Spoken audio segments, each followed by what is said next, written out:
In this video, we're going to talk about what life was like for us as digital nomads in Bansko, Bulgaria. So if you guys are new here, I am Joel. And I'm Michelle. And we're the Wandering Hearts. And we are digital nomads as well as travel bloggers. We have a travel website that we write articles about for some of the places that we visit. And we actually spent the entire summer in Bansko, Bulgaria. And in this video, we just kind of wanted to go over some of the reasons that we really enjoyed our time there and why we think it's a good place for other nomads as well. Okay, so first off, one of the things that I really liked about Bansko was it's a small kind of rural town. You can see the mountains kind of wherever you walk in Bansko. Where we were staying was kind of on the edge of town, so we always had a view of cows and goats and sheep. That always made me happy to hear their kind of clanging bells throughout the night or in the morning. And we also had lots of cats and kittens Yeah, that we got to play with, and they were so cute. So that was what made me happy. And it's just a really pretty, kind of idyllic town to walk around, and it's really beautiful in the summer. right at the base of the Pirin Mountains. So in the summertime, it gives you tons of opportunities to do stuff. And we'll talk about some of the more of that in a little later in the video. But also in the winter, it's known as a big ski resort. So a lot of people come there in the wintertime and ski their hearts out. So yeah, those are some wonderful reasons we liked about it. And it's super easy to get around. It's very walkable. And as we'll talk later in the video, there's actually a pretty good community there as well. So here's some of the reasons why we loved Bansko, Bulgaria as a nomad destination, and why we chose to live there and kind of be there for the summer. Yeah. So first off, the easiest thing is cost of living. It's an extremely affordable place to live. Uh, you can find accommodations for a really reasonable price, especially monthly and in the summertime. And food and dining, there's tons of options for you since it is a resort town, especially in the wintertime. Most of those restaurants are actually open in the summer as well, because they also have a lot of summer festivals that they do in Bansko. So because of that, there's a lot of local tourism and stuff that comes through. And yeah, and food and dining options are very affordable as well. So we actually went a lot more in depth about the cost of living and all that stuff from our time there in a separate video, which should be on the channel. I'm not sure which side, but I'll put it up there for you if you want to watch all of that. Even though Bansko is known as a ski resort town and known for being super busy in the winter, there's still tons of things to do in the summer, which we found out. We took a trip to the Rila Monastery, which is only about, I think, a 2-hour drive away. We also did a wine tour through Melnik, which is really beautiful and fun, super close to Greece. We didn't make it to Greece, but we do know a couple of people that did a day trip down to the Mediterranean. So you can, if you want to dip your toes in the water, you can go do that. That's only about a 2-hour ride from Bansko as well. You can go hiking. We went hiking up in the Pirin Mountains, which was absolutely beautiful. Yeah. So yeah, like I said, there's tons of stuff to do. Yeah, absolutely. And especially in the summertime, like we talked about. Also, like I mentioned before, there's a lot of festivals that they have. They've got all these, like there's some traditional festivals that are really neat to see, where you get to see like the kids in their costumes and doing like traditional dances and singing and stuff like that. I like a lot of Bulgarian like stuff, which is really cool. They've also got a really popular jazz festival as well that just brings tons of people in, and the whole town just lights up full of people and music and after hours like jazz parties and stuff like that. That was really fun. It was. It's a blast. You know, I'm not super big into jazz, but we had such a good time. Yeah, it was actually, yeah, that was probably one of the highlights of being there. Yeah. We had way more fun than we thought we were going to have. Yeah, and then there was also there was a rock and roll festival, which was pretty cool. Oh, yeah. Completely unexpected. But yeah, we'll put maybe some clips of that up. But yeah, it was really crazy, and it was so much fun to watch everybody get into it, like young and old. And that was like down in the main square. And oh gosh, what else? Yeah, I mean, like Michelle said, you're right at the base of the Pirin Mountains. So everywhere you go, it's just absolutely gorgeous. There's tons of hiking trails. There's a gondola that you can take up to Oh like yeah. another one of the, I can't remember which hut it is, but there's a lower hut that you can go to. And in the summertime, they've got tons of activities, a lot built more like for families. Mhm. But that's where like the world's longest water slide or Europe's Europe's longest longest. water slide is, which I did. And yeah, so there's stuff like that you can do up there. And then of course there's the other huts that you can go to as well, and which make great places to either do like long through hikes or even just place for lunch or something like that. Just go up there and have some lunch. So there's so much cool stuff to do.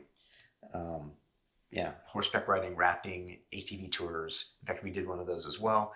So yeah, tons of things to do. Oh, and the hot and mineral springs Oh as yeah, well.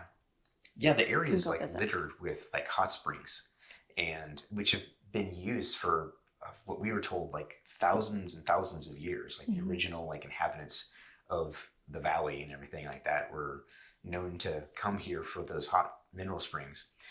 And some really interesting stuff there. Like each spring is known for having certain healing properties for different types of ailments. And so, yeah, lots and lots of great things that you can do there. One of the big reasons we really loved Bonsko was the fact that they have such a really good nomad and also expat community. Basically, we were really surprised at how well we were able to just kind of settle into Bonsko. Um, we got there actually right at the beginning of the Bonsko Digital Nomad Festival, so the town was full of other nomads from all over the place. Yeah, I mean that helped Yeah, that did help a because lot. we met a lot of friends. Yeah, well, yeah, we met a ton of people that ended up That staying being friends, later yeah, that we became friends with. yeah. Um, but yeah, I mean, again, and a lot of those were expats that lived there because it's known for having pretty reasonably priced property as well. So people come there, whether they're from the EU or from America or other parts of the world, they come and use it as a place to kind of like just chill and get work done. And that's kind of what we did as well. Um, but we found that it was really easy just to communicate with other people and connect with them, especially becoming a part of some of the like Facebook groups, or even Mhm. through the place that we stayed at, which was a co-living and co-working place. Um, so that made it really nice because there was a lot of people some of them that lived full time, and then some that just lived like maybe for 3 to 6 months out of the year. So speaking of co-working, that's another great place actually to meet friends is to join a co-working space. Mhm. We actually had one at our co-living, which was Four Leaf Clover. And we do have a video out about that as well. We did a whole tour and a condo tour of what it was like to stay at Four Leaf Clover. Um, so yeah, there's tons of co-working spaces. There's co-working Bonsko, Nestwork, Mhm. Altspace, and then we had a co-work as well at Four Leaf Clover. Mhm. So there's plenty of them kind of sprinkled all throughout town. Yeah. Um, they all kind of have, different needs set up for kind of what, different people want. Co-working Bonsko is a really great place to socialize, meet people. There's lots of events that they hold, barbecues every Friday.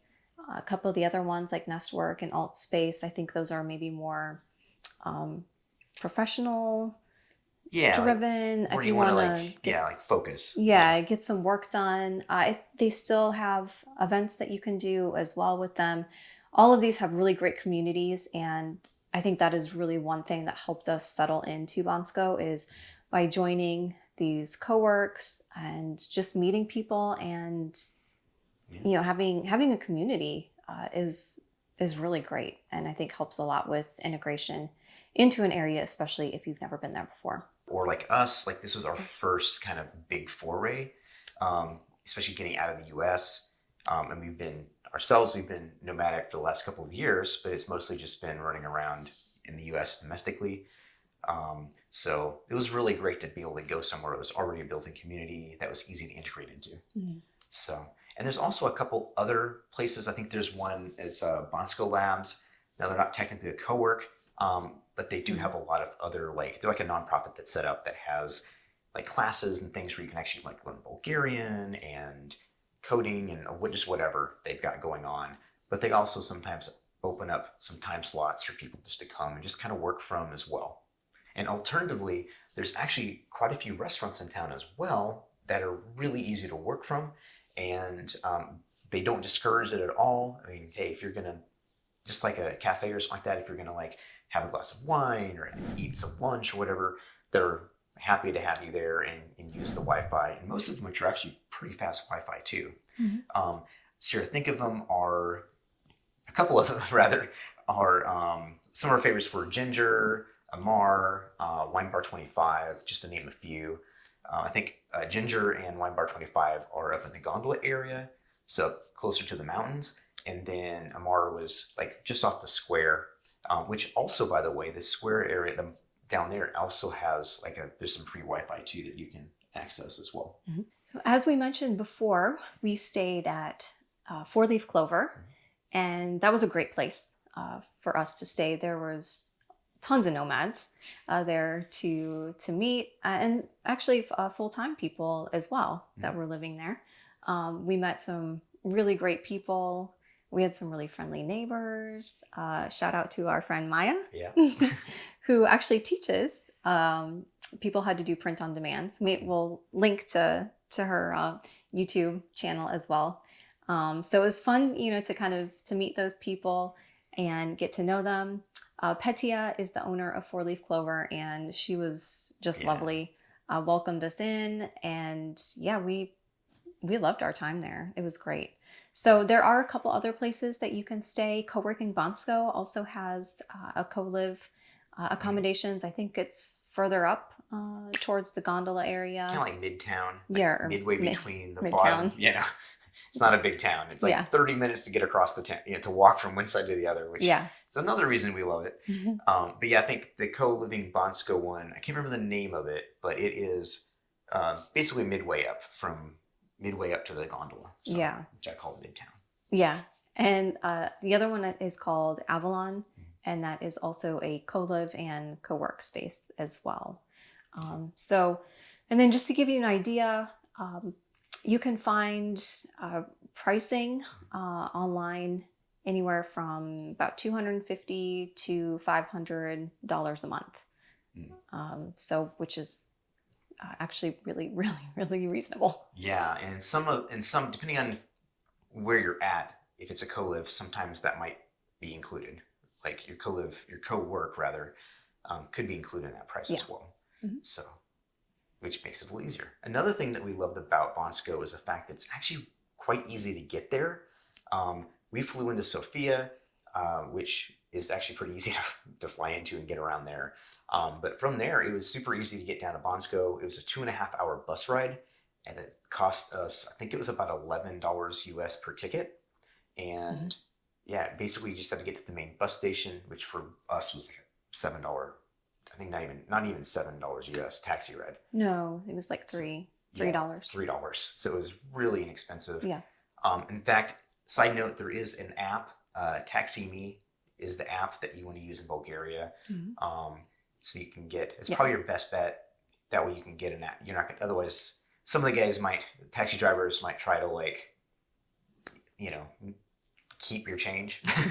We had that happen to us. And he's like, no, you don't want change, do you? Yes, I do want change, please.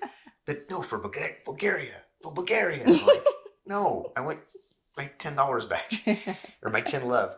So, but you don't have to worry about that if you just use the app. It's super easy to download. You can get it set up through credit card, or you can have it set up where you pay cash too. Yeah. And we're recommending that because there's no Uber or Bolt in Bulgaria. Right. So otherwise taxis are pretty reasonably priced. Once we got to Bansko, you can just walk pretty much anywhere you want to go. Like I said, it's like a 30-minute walk. But we had a bunch of luggage, too much luggage. We'll have a video about that later too. So we ended up taking a taxi. There's taxis there at the bus station.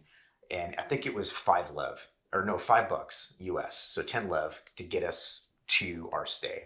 And in Bansko, we found that's pretty much the going rate. It's about 10 lev to get pretty much anywhere across town. So, which is really, really reasonable as well. So basically, we really loved Bonsko, and we think it's a fantastic place. It was really good for us. We think if you're anything like us at all, I think, and, looking for community, looking to travel, especially if you're looking to whether you're going to be there for like a month or like the summer, like we did. It was perfect for us to again meet people, have a good work-life balance, which is kind of a big thing that we've really. Is the reason that we're doing this is to try to make sure that we can work, but also be able to have fun and travel at the same time. We are slow travelers. We generally like to stay in a place for like a month to 3 months at a time, so we kind of get a feel for it and truly like kind of become immersed in the community a little bit.